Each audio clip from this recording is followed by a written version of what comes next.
You're welcome back to Channel Sport this morning. Ibrozano Adams has joined the building now, and it's great to have you on the show, Ibrozano. It's always a pleasure. Yeah, it's been a minute. Yep. Yeah, so welcome back. Thank you very much. All right, and now we're talking about, we're going to just dive into the under-23 Africa Cup of Nations.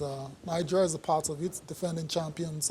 They've been in Egypt for a couple of days now. You'd say not a full house yet because some of those players that are playing in Europe are still doing their thing. For example, the captain, Azubike, was in action yesterday in the UEFA Europa League. Some of those players are still yet to join camp as well. So, what are you expecting from the team? As a Nigerian and as a fan of the team, I'm always optimistic about the team. But optimism is one thing, and real preparation and the job on the pitch is another thing. We've seen the team play in the qualifiers when they had to struggle. Most times they lose their away matches and then come home to do. But this is a different kettle of fish now. We want them to start well because if you don't do well, you don't go to the next Olympics, and it's not going to bode well. Now we're having this issue with our other teams that are not doing very well. So there's always that problem of progression to the mainstream Super Eagles. Now we have a collection of young players doing very well for their clubs. But my concern basically is have they been really harnessed together as a team? The time is really there. What has the coach really translated into the team? So when their first match against the Ivorian Stars, we'll now know how far we're going to go in the game. All right, fair point. Since you talk about Côte d'Ivoire, so let's just allow you to take a look at the fixtures. What's going to happen today and tomorrow when the CAF Under-23 African Cup of Nations starts? So Group B fixtures, of course, I mean, you understand, we'll start with Nigeria. Nigeria up against Côte d'Ivoire, South Africa against Zambia. It's part of the picture that you have painted. Absolutely. What do you expect from this game? I'm expecting a very close-knitted game. It's neither here nor there because the Ivorians are known to have young players in major leagues in Europe, and they are doing very well. And not forgetting the fact that they have a very good structure that can always monitor the progress of their players and how they go. Communication, not us that we have a lot of players that we can, there's always that panic button issue. Now, talking about South Africa and Zambia, South Africa has a slight edge. It's going to be a southern affair. They know each other in and out, but South Africa is also on the renaissance.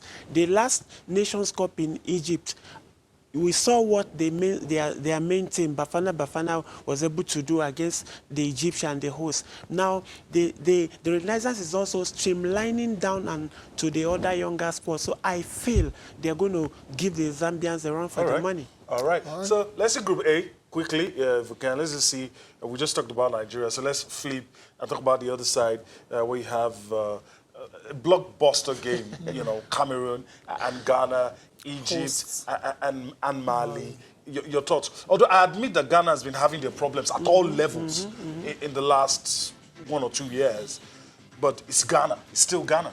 It's still Ghana, but Ghana is like Nigeria, but Nigeria, there's a light at the end of the dark tunnel because we've been able to churn out real talents compared to the Ghanaians. And the Cameroonians, they're neither here nor there. They just sacked their coach from the under-17 cadre also too, because it's always like that. Yes. So the way it is, I think I'm giving Ghana a slight edge, but not an all-out favorite. And Egypt and Mali, Egypt good structure in their country, and the few young players that have gone to Europe, they've done well. But Mali, always the eagle of Mali, they can always bring surprises. So don't write them off. Not writing anyone off. And it's very interesting that in your analysis, you've talked about structure. You mentioned it about twice. You mentioned it about the Côte d'Ivoire, you mentioned it about South Africa, you mentioned it about Egypt, but you didn't say anything about Nigeria. So I guess there's no structure in Nigeria, and that is a disadvantage going into this kind of competitions where you're not allowed to bring your best legs from Europe. Absolutely, because look at under-17 of 2007. We won the competition. Germany came second, but look at Cruz. He played for Germany. Now, compare him with the players that played against them now. Cruz is a world-class player. He's won Champions League over the course of the years. And look at that players. Then send it to 2009. How many of the players are still playing well? Omero is there also. So we don't have this developmental structure that you can monitor player and give him, okay, a short-term meeting and long-term plan that in the next 5 years, this team is going to be like this. The Ivorians they have, I've been to Cote d'Ivoire many times. I've been to Solbeni to watch the ASEC Mimosa train. You need to see the facilities there.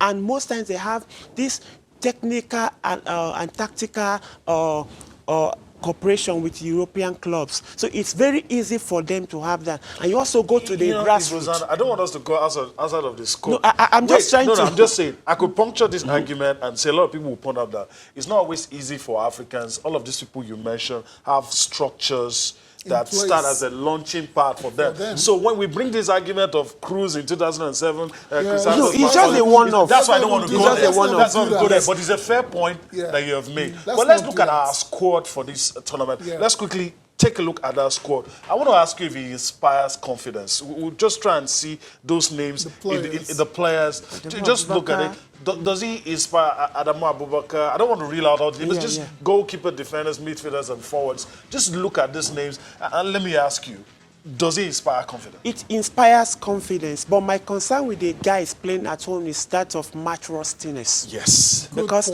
they've not been playing. Right. The guys in Europe, they're good. So it's like now you're putting some things together. One is fitter and one is not really fit. Let me take you back to 1998 again. Okocha, prior to France 98, the Turkish trio, Okocha and Mokachi and Okechukwu, they were part of the friendlies before the World Cup. We saw they were not really fit. Why? Because the Turkish league then was very poor. They struggled with injuries until it got to the World Cup proper. So the home-based lads are going to really suffer. They're going to play catch-up, and most times cramp can set in when you're not fit. That's a major minus. But how we're going to manage it, it's another thing. Well, there are other players in this team as well, so apart from the home-based players. For example, the forwards are all foreign-based. They have Oji Okonkwo, Taiwo Awoniyi, as well as Bright.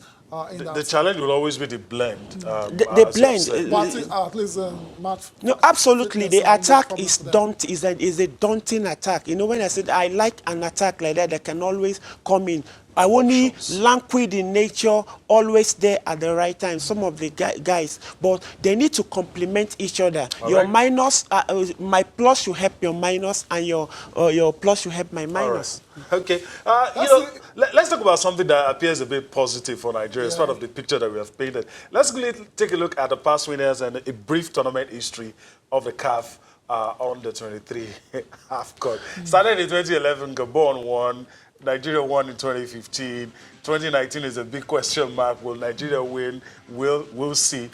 This tournament usually happens a year before the Olympics. So just 3 editions. A brief history. 2011 it started. The region of course, Africa. Participating teams, 8 current champions. Nigeria. Most successful teams. I'm not surprised. I'm not surprised. Yes, I'm not surprised. We already have the tag of the first African country to have won the gold at the Olympics.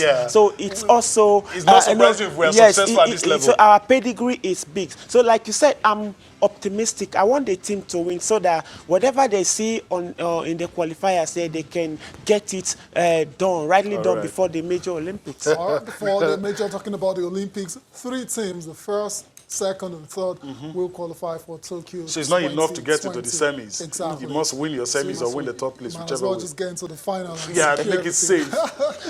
All right, so that's it for the Olympics, Olympic Eagles. I wish them all the best in the first game against Cote d'Ivoire tomorrow in Egypt.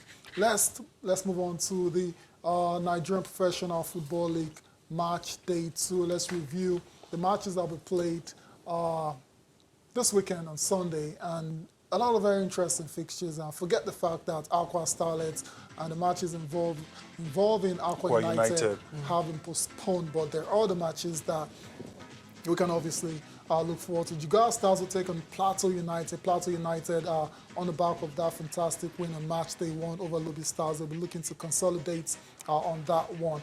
There's also action between Lobby Stars and Delta Force. Aqua Starlets versus Kano Pillars postponed, like I said earlier. A date to be chosen later. Rivers United will take on Heartland Pick of the pack. FC. Yeah, that looks it on paper. MFM, FC Mumbai as well. Looks like a great game prospect. MFM are winning away from home in Heartland. That's especially now stuff. coming home to where we feel is their strong point. Exactly. So. And the icing on the cake at Heartland was the fact that they defeated a team coached by their former so they're not missing so they're not missing Okay. Adamawa United will take on Rangers International. Sunshine Stars versus Warri Wolves.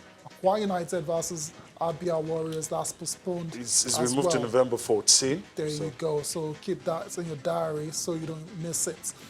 Katsina United will face up against Enyimba International. Last but not the least is Nasarawa United versus Wiki Tourists.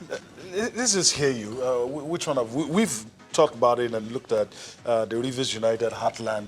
On paper, like I said, on paper, if you're going to pick one, close your eyes and pick one, it has to be that one. But what other areas should we be looking at? What other matches? MFM, we should pay attention to them as well. But I'm looking at the Enyimba game. Okay. Obviously, because they're playing away, though. Yes, and they're going to play a crack side.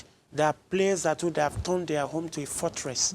And Enyimba, with experience and what they've been able to gather here and there, even from the CAF Confederation Cup, experience is always what the Enyimba banks on when push comes to shove. So, and besides the talent and the Nzobu spirit that they put on together. So I think that's the game I'm looking forward to. Are you saying this because they've had more time on the field than the others? Is that because I'm looking at they have an edge in terms of preparation and experience. Okay. While the others were busy playing one or two quasi-friendlies here and there, pre-seasons, they were busy playing real competitive match situations. So, and it puts you, your mental intensity, your alertness and everything, and it's very, very vital in a game of football. Okay. There you go. So Enyimba versus Katsina United. Enyimba defending champions. Let's not forget, we'll be playing their first game because they couldn't play on match day one due to continental engagement. So that's it for the Nigerian Professional Football League. It's a bit of a shame it's on TV, but what can we do? You can follow. The organizers are working. We heard that they've just landed something big. Details are a bit sketchy. But my concern is why in the middle of the season? It should have started before. Yes. Okay, let's move from Nigeria to England now. They have no problems when it comes to the organization of the English Premier League. Match day 12, there's a big match this weekend involving the title contenders, Liverpool, as well as the defending champions, Manchester City. But before that, there'll be a match today between Norwich and Watford. These two sides, it's all about trying to, get the points that will take them out of relegation waters. We'll see how it pans out later tonight. On Saturday, you have Chelsea taking on Crystal Palace. Chelsea going great guns. They can't seem to lose the game right now in the English. Unless it's United. Unless it's United. There's also Burnley versus West Ham United. Newcastle, Bournemouth. For Newcastle, a fantastic win for them over West Ham last weekend. They will be hoping to build on that one. Southampton will also take on Everton. Southampton, I don't know whether they've recovered from that hammering they got against Leicester City, but they have a good chance against Everton, who have been very inconsistent this season. Tottenham versus Sheffield United. Leicester versus Arsenal. There's a lot riding on this game. Unai Emery is under pressure. Yemi knows that as well. And what do you think is going to happen to this game? A lot of people seem to have given it to Leicester. Absolutely. Even they are the form team, and also if you see the team in all departments, they are doing very well. At the back, Soyuncu, the young Turkish guy, tremendous. What a player. And then in the middle, you have Undidi. And then you have Tielemans. Tielemans is also there, nifty, and then Ricardo. Then in attack, you have the old warhorse, 10 goals. Now it's no mean feat, Vardy. Then Arsenal is neither, they make these schoolboys elementary errors in the defense and in the midfield. Unai Emery is kind of clueless. You don't put your best midfielder, your main anchor man of last season on the bench because you have some fader or play paperweight. The devil's advocate, Yes. Rosado. So Arsenal will lose. Arsenal will lose. To play the devil's advocate, because this Ozil matter is not going to go. They've played matches Ozil has played and No, I am not talking about Ozil. I'm talking about Torreira. Okay. He's a matador. South Americans, it might not be high in size, petite, but he's a matador. You saw him against... Those who don't like him say his ball distribution is 4 in 10. It's not what about Xhaka, who is neither here nor there? Ball distribution, Xhaka is fine. The problem is that he gives it away too much. Okay, and you don't need that at the highest level Of like course you this. don't. Of You know, course. Torreira can cover a lot of ground for you. It was All right. speaking Leicester to defeat the Arsenal. You on can take that to Saturday. the bank. Absolutely. Wow. If you have money, take it to the bank. On Sunday, there is a Manchester United versus Brighton. Manchester United lost against Bournemouth last weekend, and they were playing in front of their home fans. But you can never put your money on United these days. They lost against Crystal Palace right there at Old Trafford earlier this season. There's also Wolves versus Aston Villa, and the big one, Liverpool versus Manchester City. This one has fireworks written all over it. Defender versus contender. And also, it's also going to help a lot in the title race. Whoever wins, if Liverpool wins, it now stretches their points. It extends it to 9. Wow. Now, if Man City wins, then it closes it down to 3. And I'm still giving City a slight edge. The edge to win that Slight, match slight. at Anfield. That's very It's interesting. just slight edge. Okay. I mean, they always go there and get battered most yes, times. but a slight edge might be a draw. All right, fair enough. Quick one. It appears these two guys, they started mind games very early already. Very early. Pep Guardiola, I think, started it all by labeling Mane, a diver. That he dives at times. And Jurgen Klopp replied in by saying, you guys do a lot of tactical, fouling as well to that referee. So these guys are obviously trying to put pressure on the referees to watch out for certain things. The latest mind game between these two coaches now is Guardiola said yesterday that it's very unlikely that the goalkeeper Ederson will play. And what does Jurgen Klopp say? He says he fully expects Ederson to play. I mean, how does he know that? He's not even the coach of Man City. So you can see these two managers, trying to get one over the other psychologically. Absolutely, and I think they've learned it from the special one too, because he has a way of bringing out old story, old history, and remember when he told Conte sarcastically he don't want to lose a hair because he knew Conte had a hair transplant over a certain issue. So, but whichever way we look at it, it goes to show how they really need to win the game, how they want it. And if you look at City, their goalkeeper is one of the best distributors in England when it comes to goalkeepers.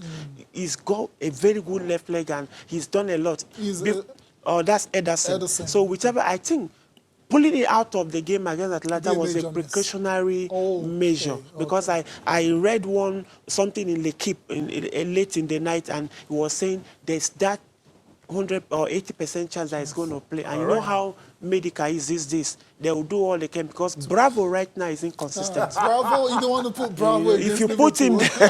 Okay.